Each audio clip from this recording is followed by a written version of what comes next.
Now we heard that they basically halted the fighting, but as I told you, after this announcement, there were a number of killings reported, and bombing strikes continued. And as again I stress, at this time on purely civilian targets, because there are no, for this moment, there are no militaries left there. And but we certainly have to, take some measures in order to reestablish law and order, and certainly reestablish peace, and allow people to start going back, because then we'll have a humanitarian disaster otherwise. What I've noticed very well is that Russian president, or at least Prime Minister Putin, have very direct and very good control of their military. And I don't believe that anybody of the military would ever dare to make anything without their leadership knowing about that.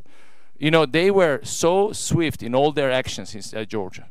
They were so coordinated that certainly there is good level of organization and leadership there.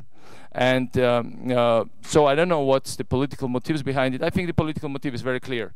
To demonstrate to the world they couldn't care less about world reaction, to continue to cripple the country. They clearly articulate their regime change objective. This is not about presidency of Georgia or something. This is about killing the freedom and independence of this country and scaring all the others around us. Well, I think our message to them is, no matter what they do, no matter how much they bomb us, no matter how they want to cripple us and undermine us, we are not going to give up our freedom, and Georgia will never surrender. We took it in consultation with parliamentary factions.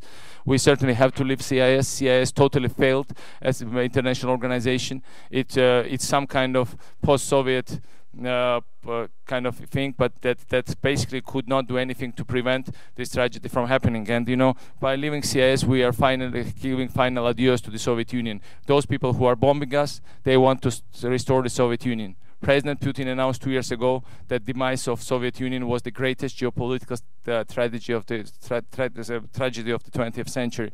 Well, I believe it was a very fortunate act, and we should never go back to the Soviet Union. Especially now, I think people in Georgia today, with this mass showing of unity, clearly demonstrated that they don't want to go to the past in any circumstance.